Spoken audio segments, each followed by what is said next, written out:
요한복음 17장 11절입니다. 나는 세상에 더 있지 아니하오나 그들은 세상에 있사옵고 나는 아버지께로 가옵나니 거룩하신 아버지여 내게 주신 아버지의 이름으로 그들을 보존하사 우리와 같이 그들도 하나가 되게 하옵소서. 내가 그들과 함께 있을 때에 내게 주신 아버지의 이름으로 그들을 보존하고 지켰나이다. 그 중에 하나도 멸망하지 않고 다만 멸망의 자식뿐이오니 이는 성경을 응하게 하려 함이니이다. 아멘. 지난주에 나눈 말씀이죠. 여기서 예수님의 말씀 중에 아버지의 이름이라는 단어가 계속 반복적으로 나오는데요. 우리가 예수님을 믿는 것과 예수님의 이름을 믿는 것이 어떤 차이인지를 잘 알고 싶으면 십자가 복음 방송 요한 1서를 들으면 알 수가 있습니다. 너무나 중요한 주제이기 때문에 이 부분을 제가 한 번 더 나누고 싶어서 정했어요. 여러분, 목사님들도 대부분, 저도 이전에 목사였지만 예수님의 이름을 부른다라는 그 의미를 몰라요. 예수님의 이름을 믿는다라는 의미도 잘 몰라요. 여러분도 마찬가지일 수도 있어요. 예수님을 믿는 것과 예수님의 이름을 믿는 것은 좀 다릅니다. 같은 건데 원래 본질적으로 같아야 되는데 좀 달라요. 자, 이 차이를 이해를 하려면 무엇을 알아야 됩니까? 지금 우리가 실제로 만나는 사람이 있잖아요. 만약에 친구를 만났어요. 홍길동이라는 친구를 만났어요. 그럼 길동이라는 실제 대상이 있어요. 홍길동이 있습니다. 그런데 이 실제 대상과 내가 생각하는, 내 마음에 지금 판단하고 생각하는 홍길동이라는 인물은 달라요. 그죠? 사람이 첫인상이라는 게 있잖아요. 그래서 굉장히 첫인상이 좋은 사람이 있어요. 그래서 호감을 가집니다. 아, 저 사람은 너무 착하고 인격적이고 매너 있구나. 이렇게 호감을 가졌는데 실제로 그 사람을 겪어보니까 그건 전부 외식이고 실제로는 굉장히 사기꾼이고 괴율과 괴사가 많은 사람일 수도 있지 않습니까? 그러니까 실제 그 사람의 본질과 내가 내 마음에서 품고 있는 그 실제 대상에 대한 판단과 생각이 뭐냐? 이름이라는 거예요. 이름. 그 이름의 개념이에요. 그러니까 우리는 실제 대상을 알 수가 없어요.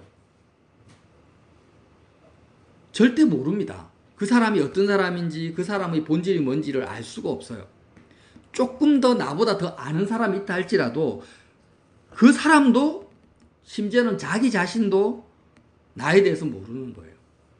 자, 지금 우리 각자가 이름을 가지고 있잖아요. 자, 저는 조흥석이라는 이름입니다. 그럼 조흥석이라는 이름이 나 자신입니다. 그러면 나는 나에 대해서 자아상이 있어요. 나는 어떤 사람이다. 다른 사람은 뭐 둘째치고 내가 나 자신에 대한 어떤 자의식, 자아상 이런 것들이 있잖아요. 그러면 내가 나 자신에 대한 이름을 내가 마음에 가지고 있는 거예요. 실제 나가 아니에요. 실제 나가 아니고 내가 나에 대한 나는 어떤 사람이다. 나는 뭐 성실하다. 나는 법이 없어서 살 수 있다. 나는 건강이 안 좋다. 나는 집안이 이렇다. 이런 어떤 나에 대한 나 자신에 대한 생각 이것이 뭐냐면 내 마음속에 있는 자의식이 바로 나의 이름이라는 거예요. 근데 내가 가지고 있는 나의 이름도 정확하냐? 정확하지가 않다. 그럼 뭐가 정확하냐? 창조주 하나님, 주권자 하나님만이 그 실제 대상에 대한 하나님의 생각과 뜻과 하나님의 판단만이 정확해요.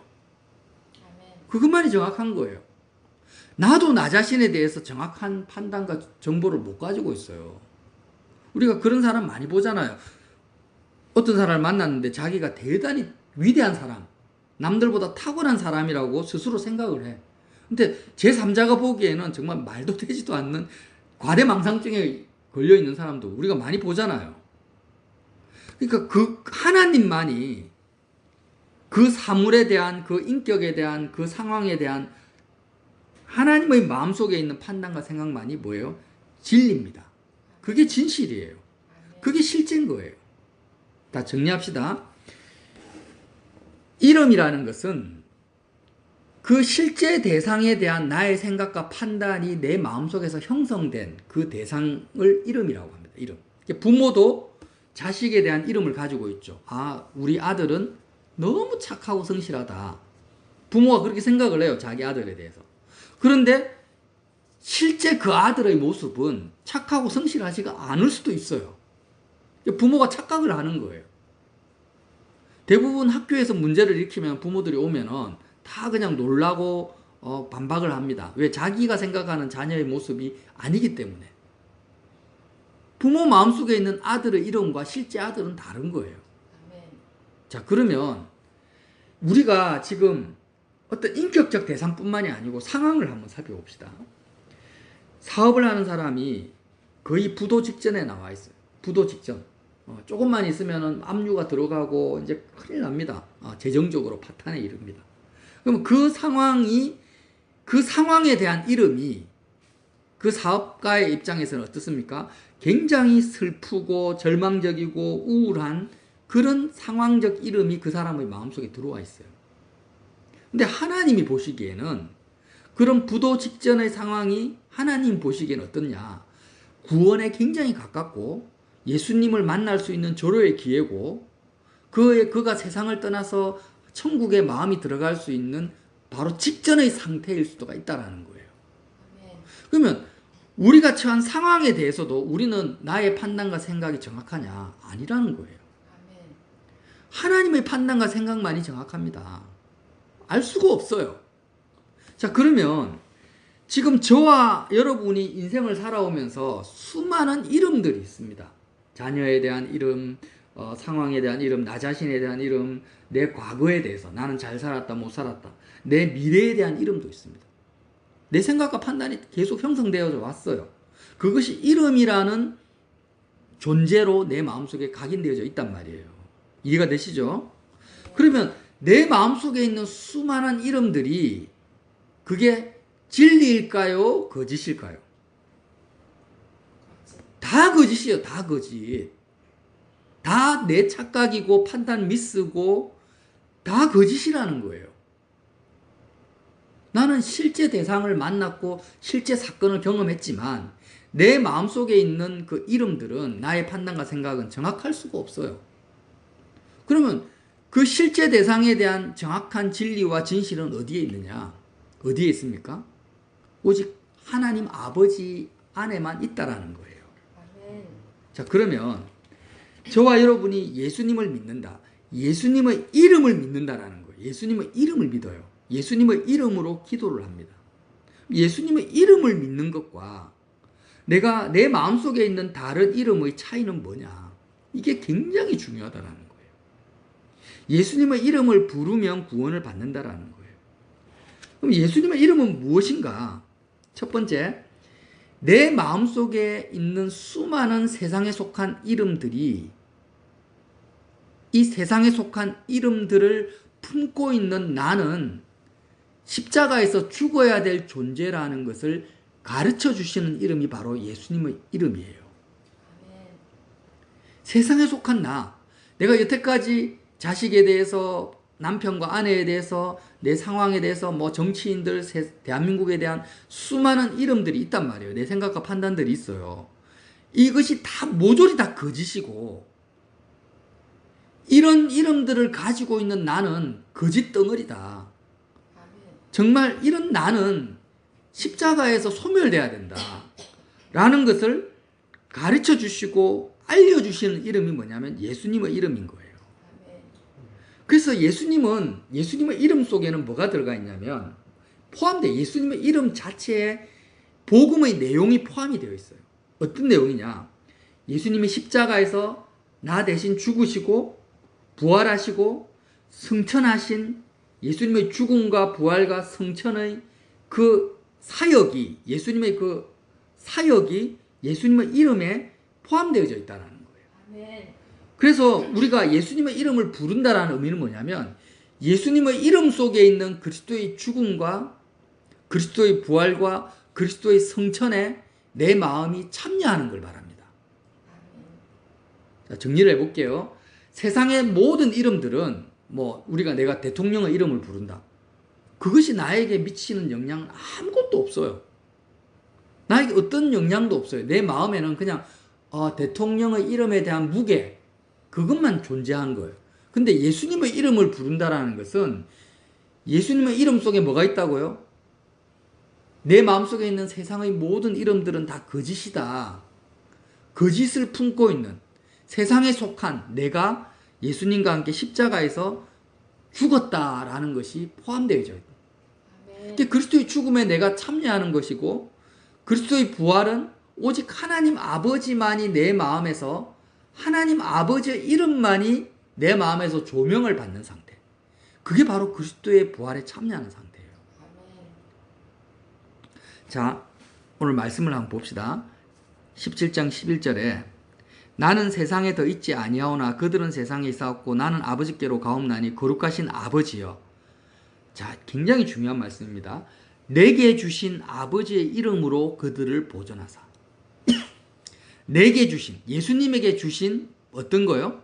아버지의 이름으로 그들을 보존해 달래요. 예수님이 이 땅에 오셨는데 그냥 오신 게 아니에요. 예수님이 뭘 가지고 오셨냐면 하나님 아버지의 이름을 예수님이 마음에 가지고 오신 거예요. 자, 우리가 만나는 모든 세상 사람들의 마음속에도 각자의 이름들이 다 있어요. 그럼 이 시대에, 예수님의 시대에 제사장들, 레위인들, 종교 지도자들의 마음속에도 하나님 아버지의 이름이 있습니다. 그죠? 그들이 생각하는 하나님 아버지가 있어요. 전능하신 하나님, 창조주 하나님, 여호와 이래. 제사장들이 생각하는, 제사장들의 마음속에 있는 하나님 아버지의 이름이 있는데 그게 진짜입니까? 가짜입니까? 진짜일 수가 없어요. 실제 창조주 하나님, 주권자 하나님의 그 본질과 레위인들, 제사장들의 마음속에 있는 하나님의 이름의 그 격차는요, 어마어마할 것이고 같을 수가 없죠. 그런데 예수님 안에 있는 하나님 아버지의 이름과 실존하신 하나님 아버지에는 차이가 없어요. 간극이 없고 격차가 없는 거예요. 예수님 마음속에 있는 하나님의 아버지의 이름은 하나님 아버지 자체입니다. 그 아버지의 본질과 조금도 다를 바가 없는 거예요. 그래서 예수님이 이 땅에 오실 때 그냥 오신 것이 아니고 하나님 아버지의 이름을 가지고 오셨어요. 그리고 그 하나님 아버지의 이름을 예수님에게 주셨는데 그 예수님이 우리에게, 예수님의 제자들에게 뭘 주셨어요? 예수님 안에 있는 하나님 아버지의 이름을 제자들에게 주신 거예요. 아멘. 이해가 되십니까? 아멘. 그 누구도, 그 시대의 종교 지도자들도 바리새인이나 서기관들도 실존하신 하나님을 만날 수가 없습니다. 하나님을 가질 수가 없어요. 아무리 하나님의 이름을 백날 천날 불러봤자 실제 존재하신 하나님을 만날 수도 없고 하나님을 가질 수도 없는데 오직 예수님만이 영원 전부터 예수님의 마음속에는 하나님 아버지 이름이 실제로 조금 더 진리 자체로 존재하고 있었던 거예요. 그런데 예수님이 그 하나님 아버지의 이름을 우리에게 주셨다. 이것이 복음인 거예요. 자, 다시 한번 봅시다. 지금 이재명 대통령이 있는데 이재명이라는 이름이 있어요. 제가 정치적으로 옳다 그르다를 말하려고 하는 게 아닙니다. 그러면 이재명이라는 이름이 국민들에게는 그냥 권위자, 대통령 이런 식으로 지금 이름이 국민들의 마음속에 있을 거 아니에요. 여당 국회의원들한테는 정치적 동지, 그죠? 여당이니까 정치적 동지고 정말 내가 따라야 될 어떤 지도자다 이런 식으로 이름이 들어가 있을 것이고, 야당 국회의원들은 이거는 반대파에 있는 정치인, 그러니까 어떻게 보면은 극단적으로 원수 같은 사람일 수도 있어요. 야당 국회의원들 몇몇에게는 원수다, 원수. 여당 국회의원 속에 있는 이재명이라는 이름과 야당 국회의원 속에 있는 이 이름은 전혀 달라요. 근데 둘 다 실체가 아니에요. 둘 다 실체가 아니야. 그러면 대통령의 아내인 영부인 속에 있는 이재명이라는 이름은 어떨까요? 누구 아빠 아니겠어요? 자기 자식, 남편, 아무개, 여보. 또 대통령 아내 속에 있는 이재명이라는 이름은 또 전혀 또 색깔이 틀려요. 그러면 예수님 안에 있는 하나님 아버지라는 이름의 색깔과 본질과 예수님 안에 있는 하나님 아버지, 그 시대의 바리새인 속에 있는 하나님 아버지의 본질이 얼마나 다를 거냐, 얼마나 간극이 있을 거냐를 생각해 보시라는 거예요. 예수님은 하나님 아버지의 아들이잖아요. 아들이에요. 바리새인이나 제사장들은 감히 하나님을 아버지라고 부를 수도 없어요. 왜? 그들이 가지고 있는 하나님이라는 이름은 아버지라는 그 속성 자체가 없어요. 예수님은 하나님이시고 영원한 삼위일체시고 아들과 아버지의 관계성 속에서 예수님 마음속에 있는 하나님이라는 그 이름의 그 거룩하심과 진실하심과 영광과 존귀와 찬란함을 한번 생각해 보십시오. 어마어마한 것입니다. 그런데 주님이 지금 뭐라고 하십니까? 예수님 안에 있는 하나님 아버지의 이름을 동일하게 나의 이름을 부르는 자에게 어떻게 한다고요? 주시겠다라는 거예요. 그래서 저와 여러분이 예수님을 믿으면 하나님의 자녀가 되잖아요. 여자도 예수님을 믿으면 하나님의 아들이 돼버립니다. 그 이유가 뭐냐? 예수님 안에 있는 하나님의 이름을 우리가 동일하게 가지기 때문이에요. 이해가 되십니까? 야당 국회의원이 이재명이라는 이름을 여당 국회의원 마음속에 있는 이름과 동일하게 가져버리면 그 사람은 더 이상 야당이 아닙니다. 여당이에요. 그냥 여당이에요. 그 사람의 본질은 여당이 돼버려요. 동일하게 예수님 속에 있는 하나님 아버지의 이름을 저와 여러분이 가져버리면 우리가 그냥 예수님의 권위와 권세와 위치에 서버리는 거예요. 예수님과 하나님 아버지의 관계성을 내가 그대로 가져버리는 거예요. 그래서 주님이 뭐라고 하십니까? 내게 주신 아버지의 이름으로 그들을 보존하사 우리와 같이, 우리는 하나님 아버지와 예수님입니다. 우리와 같이 그들도 하나가 되게 하옵소서. 내 마음속에는 하나님 아버지 이름을 베드로에게 내가 줬습니다. 이제 베드로도 내 마음속에 있는 하나님 아버지 이름을 가졌기 때문에 내가 아버지의 아들인 것처럼 내 제자 베드로도 하나님 아버지의 아들이 되었습니다. 이런 기도라는 거예요. 여러분 어마어마한 거죠. 그래서 우리가 주님의 이름을 부를 때는 반드시 그 속에는 뭐가 있냐면 구약의 성전 제사의 의미가 다 들어가 있어요. 성전 방식으로 예수님의 이름을 부르는 거예요. 다시 말하면 예수님의 죽음과 부활과 승천 사건이 예수님의 이름 속에 있고 우리가 주님의 이름을 부른다라는 것은 예수님의 죽음에 참여하고 부활에 참여하고 승천에 참여해서 하늘에 계신 아버지를 대면하는 것을 의미하죠. 구약의 성전에는 뭐가 가득했을까요? 여러분 상상을 해보세요. 구약의 성전에는 뭐가 가득했을까요? 세 가지가 가득했습니다. 피와 불과 연기가 가득했어요. 우리는 화려한 건물을 생각하지만 실제로는 성전에 가면은요 수없이 많은 제물, 양과 염소와 소를 죽였기 때문에 제단에서 피가 흘러서 바다까지 온 천지가 피바다예요. 그러니까 피가 가득했고 그 제물을 번제로 태우는데 불이 활활 타고 있겠죠. 불이 타면서 그 제물이 타는 연기가 하늘 높이 올라갑니다. 그래서 성전에는 뭐가 가득하다고요? 피와 불과 연기가 가득해요. 근데 피가 의미하는 것은 모든 생명이 죽는다. 모든 생명의 죽음을 의미합니다. 피는. 불과 연기는 뭘 의미합니까? 모든 물질 세계가 사라지는 것. 불타 없어져요. 모든 물질 세계가 사라져요. 그래서 예수님의 이름 속에는 피와 불과 연기가 가득한데 모든 생명이 죽는다라는 것은 내 마음속에 있는 이름들이 죽는 거예요. 내 마음속에 생명처럼 붙들고 있는 이름들이 있어요. 아브라함에는 이삭이라는 이름이 있고, 그렇죠? 내 마음속에 정말 하나님 아버지 말고 생명처럼 붙들고 있는 모든 이름들이 예수님의 피에 의해서 다 소멸되어져요. 불과 연기, 실제적인 이 세상의 실체들이 다 타서 없어지는 거예요. 피는 내 이름의 죽음을 말하고 내 속에 있는 이름의 죽음을 말하고 불과 연기는 그 이름을 붙잡고 있는 나의 실체가 사라지는 그걸 말합니다.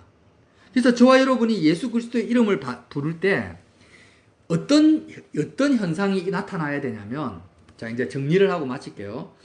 지금 내 마음속에 많은 이름들이 존재합니다. 뭐 자녀, 부모, 내 처지, 상황, 나 자신의 건강, 내 앞으로에 대한 미래에 대한 그런 내 생각과 판단, 이런 많은 이름들로 구성되어져 있어요. 우리의 마음은. 그런데 이렇게 세상에 속한 이름들을 가지고 있는 나는 예수님의 이름을 부를 때 어떻게 됩니까? 예수님과 함께 피와 불과 연기 속에서 사라져 버리는 거예요. 소멸돼 버리는 거예요. 세상에 대해서 죽어버리는 거예요. 세상의 이름에 대해서 죽고 세상의 이름을 붙잡고 있는 내가 죽는 겁니다. 그것이 바로 그리스도의 이름을 부른다라는 의미예요. 그렇게 내가 소멸되어지면 세상 이름들이 내 마음에서 사라지면 이제 어떤 이름만 존재할까요? 바로 예수님 안에 있는 하나님 아버지의 이름이 빛을 발하는 거예요. 내 마음속에 있는 세상의 많은 생각과 판단과 이름들이 십자가에서 그리스도의 피와 불과 연기로 사라질 때 드디어 뭐가 나타나냐? 예수 그리스도 안에 예수님께 주신 하나님 아버지의 이름이 내 속에 서치라이트, 스포트라이트, 영광을 받으시는 거예요. 하나님 아버지의 이름만이, 예수님 안에 있는 아버지 이름이 나에게 주어지는 것입니다. 이것이 바로 그리스도의 부활과 승천에 참여하는 거예요. 우리의 마음이 세상을 벗어난다. 세상에 대해서 마음이 탈출한다는 의미는 다른 의미가 아니에요. 내 마음속에 있는 세상의 이름들이 소멸되는 것을 말해요. 자, 회사에 갔어요. 그럼 회사라는 이름이 들어옵니다. 내 속에 있는 회사는 나를 어렵게 하고 나를 먹여 살리는 곳이에요. 나에게 스트레스를 주는 장소예요. 근데 그 회사에 대한 고정관념, 생각, 판단들이, 그 이름들이 내가 예수님의 이름을 부를 때 소멸되어지는 거예요. 그것이 그냥 상대적으로 사라져요. 그러니까 이런 거예요. 여러분, 이렇게 막 감기가 걸려가지고 몸살 감기가 걸려서 너무 염려가 많이 돼. 이거 큰일 났다. 내가 내일 일해야 되는데 감기 몸살 와서 어떡하지? 하고 병원에 갔어요. 근데 의사가 딱 진단을 하더만 당신은 폐렴도 아니고 폐암입니다. 폐암 말기입니다. 이렇게 진단을 내리면은요, 상대적으로 감기라는 이름이 싹 사라져 버려요. 그죠? 회사 가서 어떻게 일할까 이 걱정이 싹 사라져 버려요. 왜? 너무나 큰 이름이 갑자기 탁 나에게 주어진 거예요. 폐암 말기. 맞잖아요. 똑같아요. 우리가 예수님의 이름을 부를 때 예수님 안에 있는 하나님 아버지의 이름이 너무나 존귀하고 너무나 위대하고 너무나 거룩하고 너무나 영광스럽기 때문에 예수님 안에 있는 하나님 아버지의 이름이 나에게 주어지면은요, 세상의 이름들이 다 사라져 버리는 거예요. 심지어는 폐암 말기라는 이 이름도 사라져 버려요. 내가 내일 당장 죽을 거라는 이 상황도 사라져 버려요. 하나님 아버지의 이름이 영광을 받으시는 거예요. 아멘. 주기도문에 하늘에 계신 우리 아버지여, 아버지의 이름이 거룩히 여김을 받으시오며, 아버지의 이름만이 구별되게 거룩하게 여김을 받는 상황이 벌어지는 것입니다. 아멘. 그것이 무엇입니까? 예수님의 이름을 부를 때 우리 마음속에 나타나는 거예요. 그래서 여러분, 저와 여러분이 이렇게 혼자 있을 때 마음에 복잡한 생각이 들어오고 염려, 걱정이 들어오고 막 이럴 때요, 뭘 해야 될까요? 예수님의 이름을 불러야 돼요. 아멘. 예수님의 이름을 불러야 돼요. 그러면 예수님의 이름 속에 이런 내 마음속에 있는 다른 이름들이 십자가에서 나는 죽었구나. 나는 이미 예수님의 피가 내 마음을 씻어요. 그게 뭐예요? 이름들이 씻겨져 나가는 거예요. 내 마음속에 있는 이름들이 죽어버리는 거예요.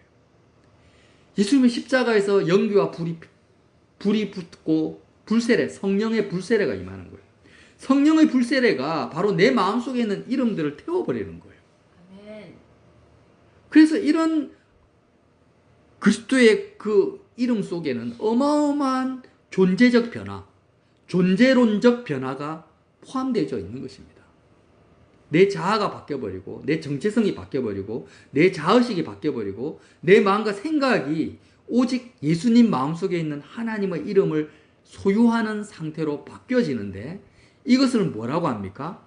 보존한다라는 거예요. 보존. 이거를 예수님은 세상 속에서 소멸되지 않고 보존되어져 있다. 예수님은요, 이 땅에 오셨을 때 아무것도 가지고 온 것이 없어요. 물질이나 명예나 뭐 세상적인 어떤 달란트를 가지고 오지 않았어요. 오직 뭐만 가지고 오셨어요? 하나님 아버지의 이름만 가지고 오셨어요. 그리고 아버지의 이름만을 붙들고 사셨어요. 여러분, 예수님의 마음속에, 공생의 기간 예수님의 마음속을 한번 들여다보세요. 하나님 아버지의 이름이 그 속에 있습니다. 세상 사람들이 몰려와가지고 임금으로 삼으려고 하고, 세상 사람들이 때로는 마을 사람들이 어떻게 하면 예수님을 절벽으로 밀어가지고 죽이려고 합니다. 그런 수많은 풍랑이 있는 바다 가운데 계시고, 갈릴리 바다에도 계시고, 십자가의 현장 속에 계실 때 예수님의 마음속에는 그런 현장이나 사건들은 하나도 보이지가 않아요. 예수님의 마음속에는 오직 하나님 아버지의 이름만이 찬란하게 빛나고 계시는 거예요. 아멘. 십자가에서 그 갈보리 언덕에서, 아니 겟셋마네 동산에서 왜 예수님이 그렇게 눈물로 피눈물을 흘리면서 기도하셨습니까? 피땀을 흘리면서. 그 소중한 하나님 아버지의 이름이 빼앗길 날이 오신 거예요. 다른 것은 다 빼앗겨도 돼요. 예수님은 목숨도 빼앗겨도 되고 명예도 다 없어도 돼요. 근데 예수님의 마음속에 하나님의 이름이 빼앗기면 안 되는데, 십자가에서는 그 하나님의 아버지 이름과 분리되는 시간, 우리의 죄 때문에 하나님 아버지 이름을 내가 버려야 되는 시간, 놓쳐야 되는 시간이 오니까 주님이 그렇게 괴로워하신 거예요. 그런데 그 소중한 영원하신 아버지의 이름을 예수님이 누구에게 주십니까? 우리에게 주신다라는 거예요. 아멘. 무엇을 통해서? 예수 그리스도의 이름을 부르는 자에게. 아멘. 그리스도의 죽음과 부활과 성천에 우리의 마음이 참여되어지는 것이 뭐라고요? 예수님의 이름을 부른다라는 의미라는 것입니다. 그래서 주의 이름을 부르는 자는 구원을 얻는다. 그 구원의 본질은 바로 예수님 안에 있는 하나님 아버지 이름을 소유하는 것을 말합니다. 구원이라는 것은 다른 게 아니에요. 천국의 본질도 마찬가지예요. 죽어서 가는 천국이 구원이 아니고, 예수님 안에 있는 하나님 아버지의 이름을 나도 동일하게 예수님처럼 소유하는 것을 구원이라고 표현하는 것입니다. 그래서 저와 여러분이 악에 빠지지 않고 오직 예수님 안에 있는 하나님 아버지의 이름을, 예수님의 이름을 부름을 통해서 매일매일 누리시고 가지시기를 예수님 이름으로 빌어드립니다.